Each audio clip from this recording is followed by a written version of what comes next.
La pistache africaine, petite graine d'une variété de melon appelée Citrullus lanatus. Le mets traditionnel à partir de cette graine qui occupe les étals marchands saisonniers est le chef étoilé des buffets camerounais.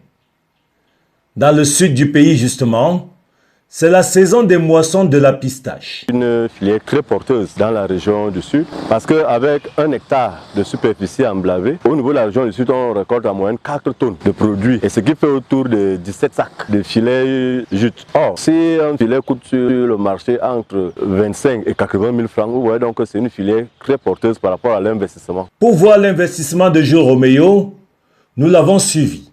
D'abord en moto sur 30 km jusqu'au village Medjab 2, ensuite à pied sur 5 km jusqu'à son exploitation en forêt. C'est une vaste clairière domptée qui nous accueille.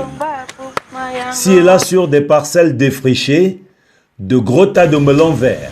L'exemple qui vient de Medjab 2, la spéculation pistache. Voici les cabosses de l'espoir. Nous les avons trouvés dans cette exploitation de pistaches située à environ 30 km de Bolova. La perspective en fait, c'est les petites graines contenues dans les melons.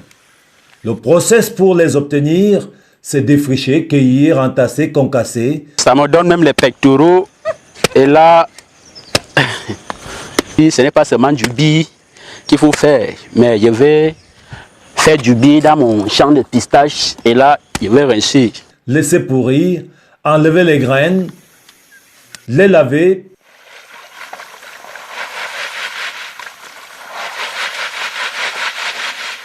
puis les sécher. Par ici la besogne.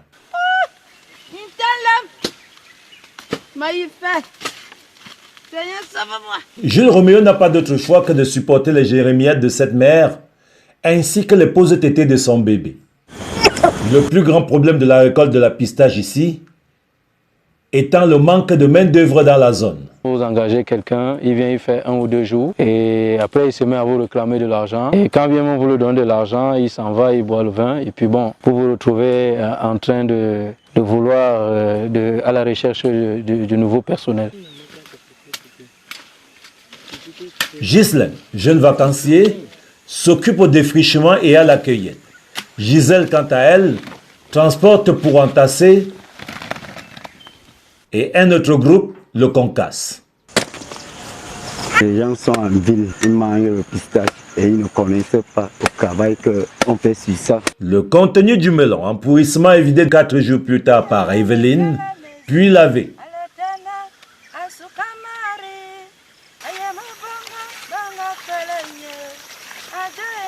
C'est alors que la pistache peut être séchée au soleil, puis commercialisée. Un sac de pistache avec chapeau, c'est 50 000, comme vous voyez comme ça. Ce n'est pas de la magie, il suffit juste de travailler, d'avoir la volonté.